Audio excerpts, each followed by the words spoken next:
মানবিকতা, এই শব্দটিকে আজ শুধুই বইয়ের পাতা সীমাবদ্ধ? খান জাহান আলী মাঝারের দিঘি, যেখানে পুণ্যার্থীরা আসেন মনের বাসনা পূর্ণ করতে, কিন্তু সেই পবিত্র স্থানের পাড়ে আজ কলঙ্কিত হলো মানবতা। একটি কুকুর, যার পাজরা নাকি ছিল রশি দিয়ে বাঁধা, মৃত্যুর সাথে পাঞ্জা লড়ছিল পানিতে। সে বাঁচতে চেয়েছিল, বারবার তীরে ওঠার চেষ্টা করেছিল, কিন্তু তার সে আকুল আকুতি কি পৌঁছাতে পেরেছিল সেখানে দাঁড়িয়ে থাকা কয়েকশো মানুষের কানে?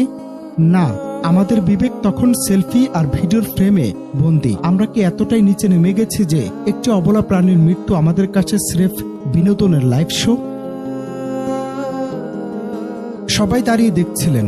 কেউ একজন হয়তো নিছক মজা করার জন্য কুকুরটিকে ছুঁড়ে ফেলেছিল জলজান্ত জমের মুখে। চারদিকে মোবাইল ফোনের ক্যামেরার ফ্ল্যাশ জ্বলছিল।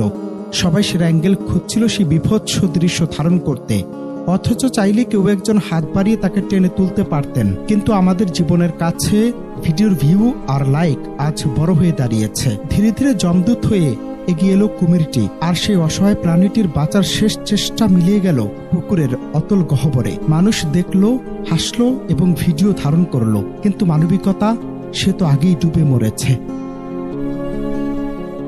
আমাদের শহরটা আজ দালান কোঠায় ভরেছে ঠিকই, কিন্তু আমাদের হৃদয়ে বোধ হয় মরুকরণ শুরু হয়েছে। আমাদের একটুখানি আনন্দের জন্য একটি প্রাণীকে জীবন দিতে হলো। আমরা কি একবারও ভেবেছি সেই অবলা জীবটার জায়গা যদি কোনো মানুষ হয়ে থাকতো, আমরা কি তখনও ভিডিও করতাম? এই শহর এখন কেবল নিজের কথা ভাবে, নিজের স্বার্থ আর সস্তার বিনোদন খোঁজে। অন্যের রক্তে রঞ্জিত হওয়া দৃশ্য দেখে যাদের উল্লাস জাগে, তাদেরকে আদৌ মানুষ বলা চলে?